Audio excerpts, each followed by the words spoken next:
What's going on, everybody? Welcome back to BST. Thank you so much for joining me on yet another episode.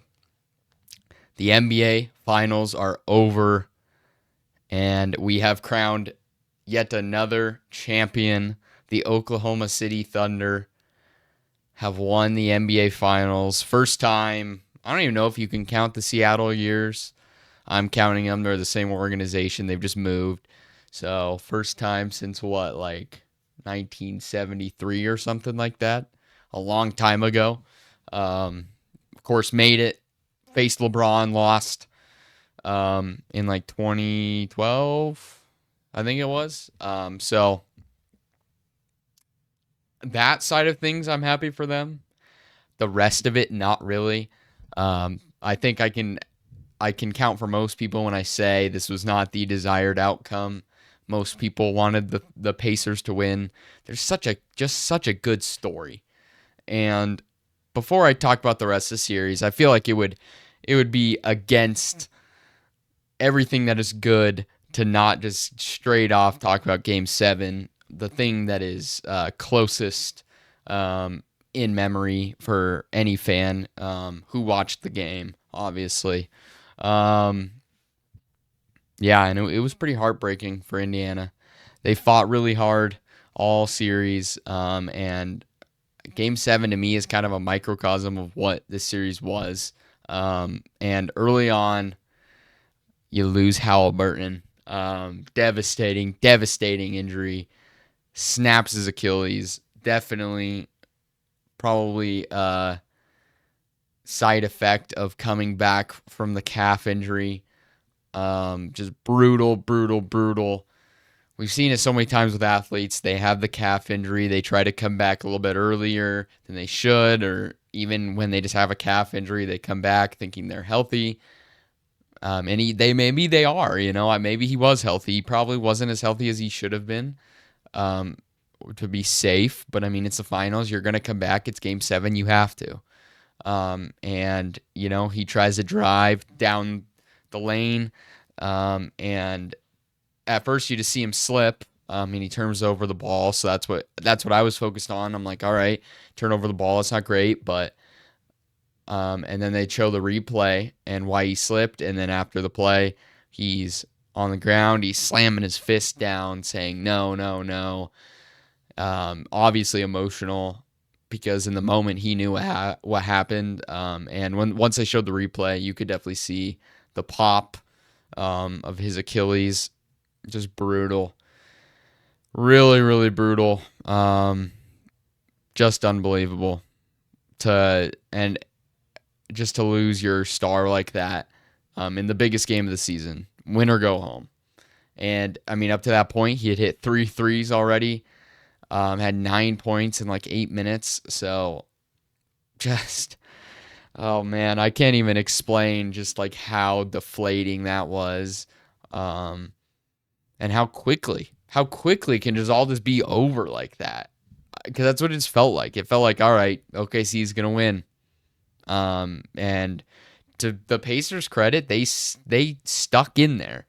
And this is not meant to be a criticism or like I'm not trying to take anything away from Halliburton, but this is I think the Pacers are one of the most well-equipped teams in the NBA to lose their superstar like this. Like, could you imagine a Jokic-less Nuggets or an SGA-less Thunder or a Buckless or a Giannis-less Bucks.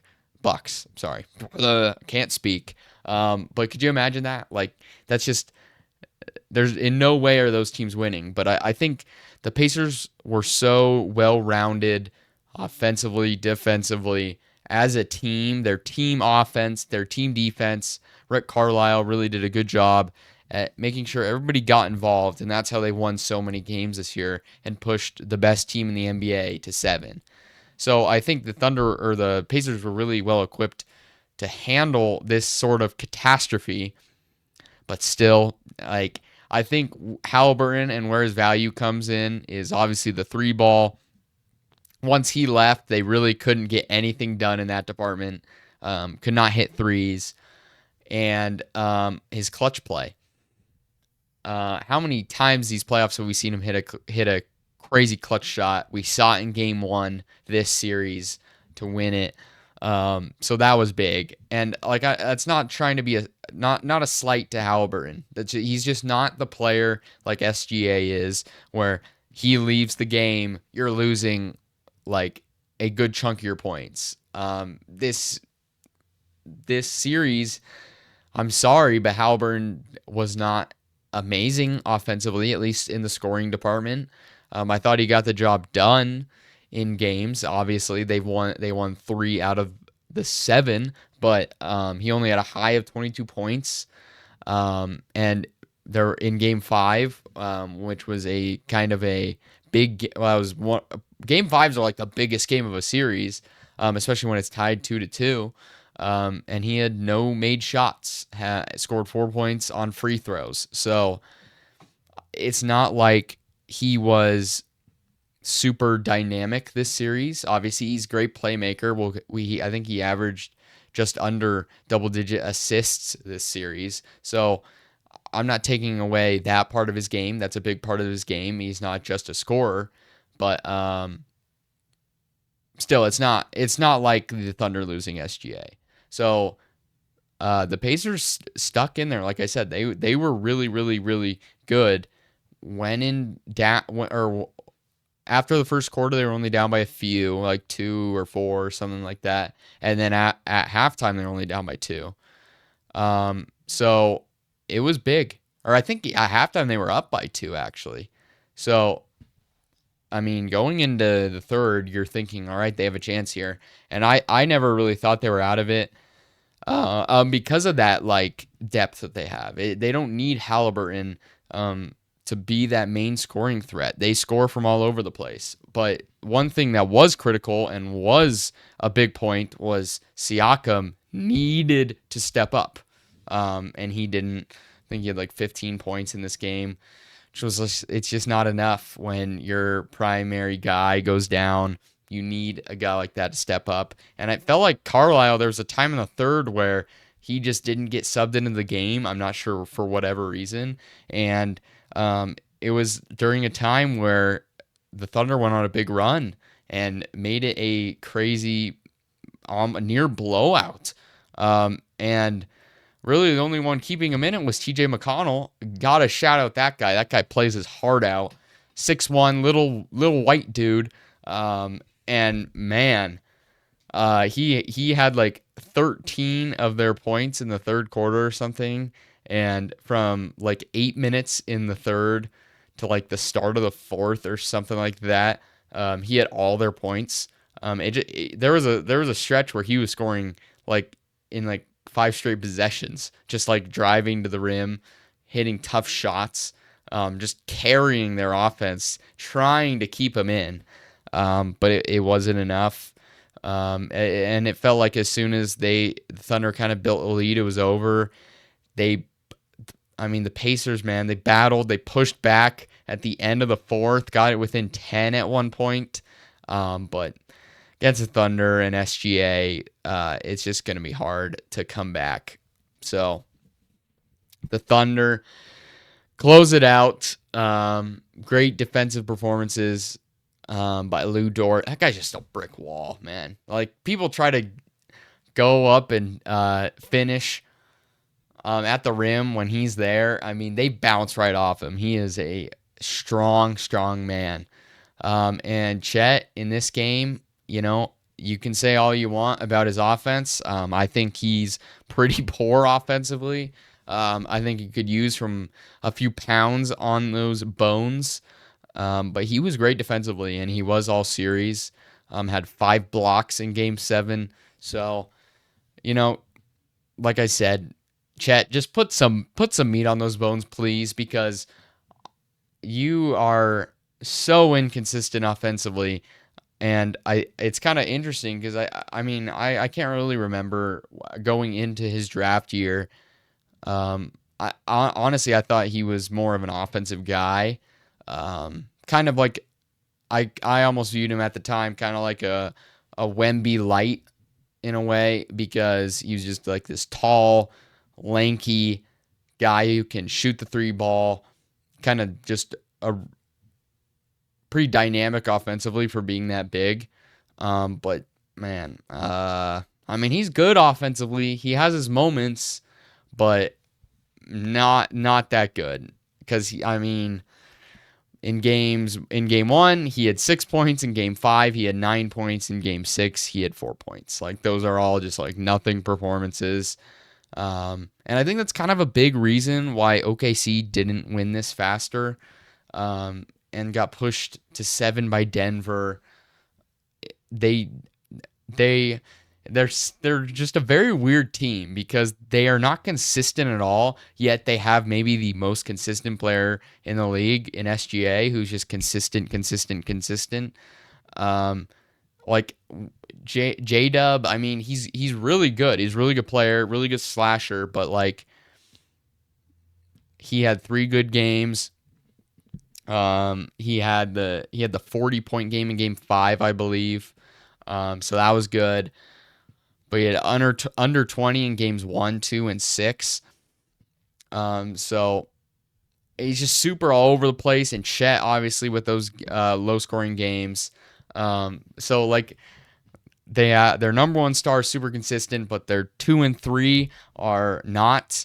And I think a lot of nights you could have argued Caruso was their best or third best player, which is crazy. But I mean, Caruso was super impactful for them. 20 points in games 2 and 4. So that was huge. And for a while in this series, I'm like, why did they not add a 3-point shooting piece at the trade deadline? Something, because they struggled at times, especially in the losses. They hit threes. But in game 7, Caruso hit a bunch of threes. Wallace hit threes in game 5 and game 7. Huge. Hartenstein was brought in the offseason. They really didn't have that kind of defensive anchor center last year. Obviously, Chet's good defensively, but maybe more what I'm talking is just like a bigger dude who can actually take a beating down there. Chet can't. He's tiny. Not tiny. He's skinny. Can't really do any of that, although he is great defensively. But you bring in Hartenstein, he fills that role perfectly.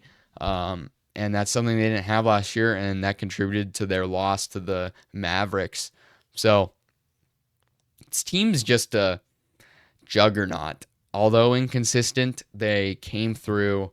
They won 68 games in the regular season, and now they're the finals champions. Honestly, I think the turning point in this series... One second, I need a drink of water. Man, getting thirsty. Turning point in this series to me, Game 4, Pacers are already up 2-1 in this series. They won game 1 and game 3. I thought they played 3 really, really good quarters. They were up by 7 entering the 4th, then got outscored by 14 in the 4th and lost. Brutal. I thought that, like I said, I thought the first 3 quarters they played some of the best basketball they played. OKC stuck with them. I mean, only up by 7 isn't that crazy, but I just thought they were consistent. I thought they hit their shots and they did everything right. And then in that 4th quarter, they just completely forgot how to play and missed a bunch of shots and ended up losing. And that took a possible 3-1 series lead to being tied 2-2. And that's just huge. And when I think it's pretty obvious that the Thunder were the better team. Just like on paper, they won it all. I get Halliburton's injury makes it different, but like on paper, they're the better team. I think that's pretty fair. So when you're the worst team in these series, you have to be able to capitalize on these opportunities that are given to you. When you are beating a team entering the 4th, you have to finish that if you're the worst team. Like, because there were games this series where OKC somewhat dominated. So when you get gifts like this, you have to take them. And I think if Indiana takes a 3-1 series lead there, they're probably the NBA champions, and it's probably a lot earlier. So that's just brutal. I think that's kind of the turning point in this series where I don't know if it's going to go 7, but I know OKC is going to win this because when you don't capitalize on your opportunities, that's when you're in trouble, when you're the worst team. So tough, tough, tough, tough. I feel so bad for Indiana. It felt like their year, and it's so different because like even if OKC lost this series, they're going to be back. They got a young squad. They could be a dynasty at this point. Like they're going to be back as long as you have SGA, J-Dub, Chet, all these young guys that they got. They still got like Nikola Topic coming up. So they're gonna be back. But for Indy, it's like, are they? I mean, it felt like it was kind of a Cinderella run. They were underdogs at multiple steps. In my finals preview, I think I said they were one of the biggest underdogs going into the finals ever. So to be able to push this team to 7, I predicted Thunder in 5. So be able to push this team to 7 is nothing short of amazing for the Pacers. But it's just like I think they have a really nice team, but it felt like a run that everything went really well for them. And I don't think that will happen every time. That's just sports. Like nothing goes right every time. Like a lot of this run did for the Pacers. So I hope they're back. I think they can be back, but it feels like they need another guy to maybe get them there. But you gotta feel for McConnell. He was very emotional after the game. Halliburton, obviously, with the injury, felt like he was gonna have maybe a career night, maybe one of the greatest finals performances ever, with how he started the game. Miles Turner has been there 10 plus years. Gotta feel bad for a guy like that. Rick Carlisle, I thought coached pretty amazingly throughout these playoffs, and had one of the coolest runs. I feel like just a run where it was all about teamwork, and I feel like that's so rare in the NBA in this day and age to see a team just truly about teamwork. But the Bill Russell's Finals MVP, no shocker here. SGA. Just consistent. 30 points per game, 4.5 rebounds, 5.5 assists in the finals. Just remarkable. You can say all you want. I don't like him either. I don't like how he plays. I think it's stupid. He just gets to the post. He's slow. He's methodical. He makes the right play. Takes about the same shot like 18 times a game. Can't really hit the 3 that well. He'll hit it, but like he's nothing crazy. But he's consistent. And he's the first player in 25 years to win the regular season MVP, the scoring title, and the finals MVP. So historic season from SGA. He deserves it. And I think he'll be back. And like I said, I think there's an opportunity here for a dynasty. And one more shout out to Andrew Nemhard, who was guarding SGA this whole series. I thought he did a good job. There's only so much you can do against a guy like this, but I thought he just battled him, made it tough on SGA at times. And like I said, the way SGA plays, it's hard to shut him down because he gets to his spots. He can hit those mid-range shots so well. I just think, and I just wanted to say Nemhard, man, truly one of the best defensive guards in the game, and should be a key piece for the Pacers in the future. But yeah, tough one for the Pacers. Got a feel for them. They battled, man, they really did. But the Thunder find a way. The best teams always do. They find a way to win it in the end. And they are the NBA champions, winning this series in 7. So, from here, we got the NBA draft, the NHL draft. NHL free agency is always fun.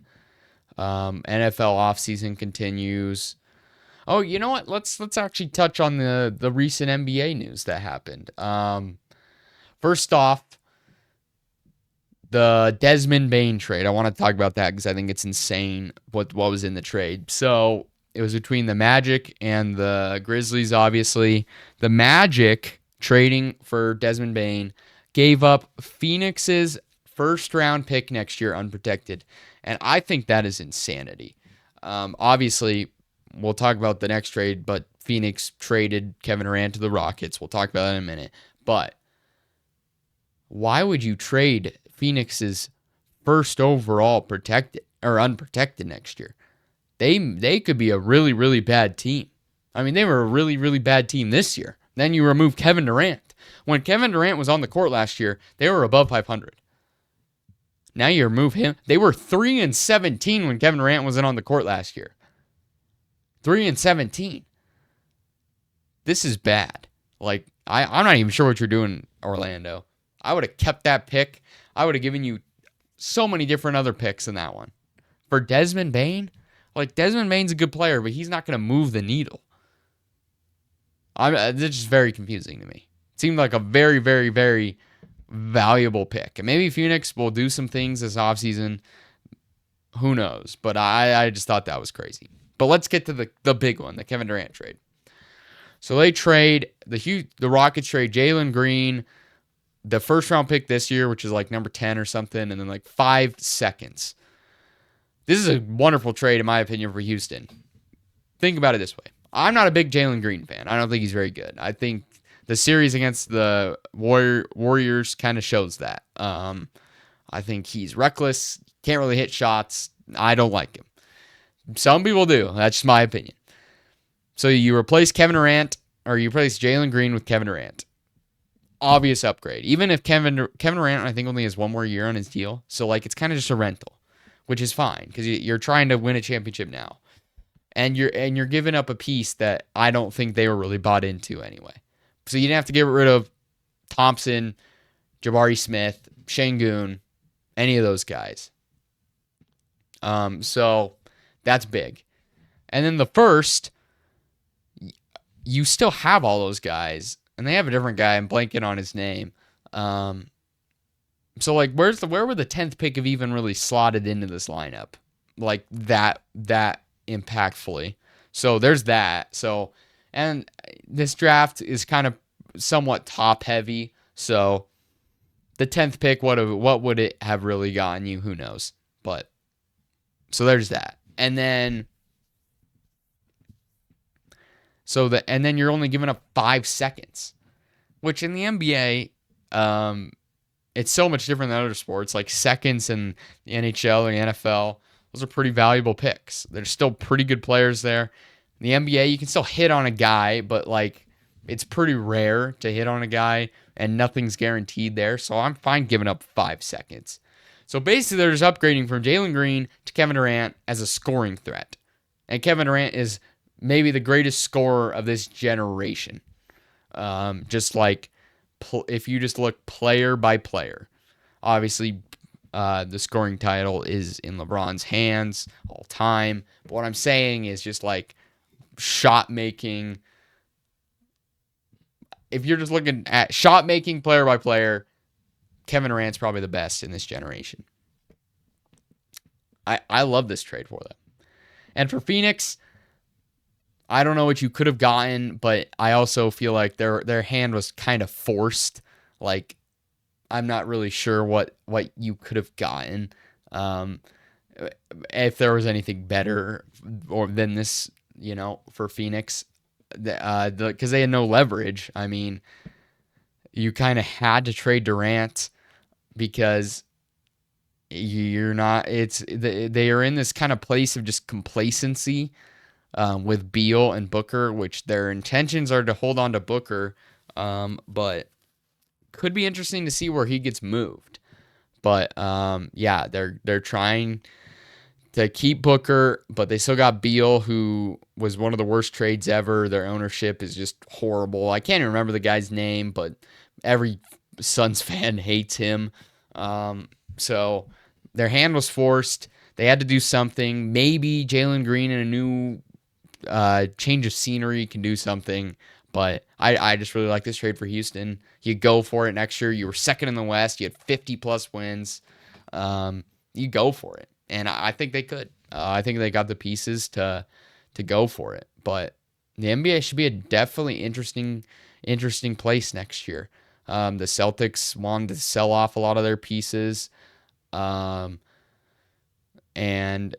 the Thunder. I'm not really sure what their plans are, but it's gonna be a fun year next year. Cooper Flag obviously gonna be drafted, and we'll get back to what I was saying. Like the NBA drafts coming up, NHL free agency, NFL offseason. A lot of fun sports things coming up.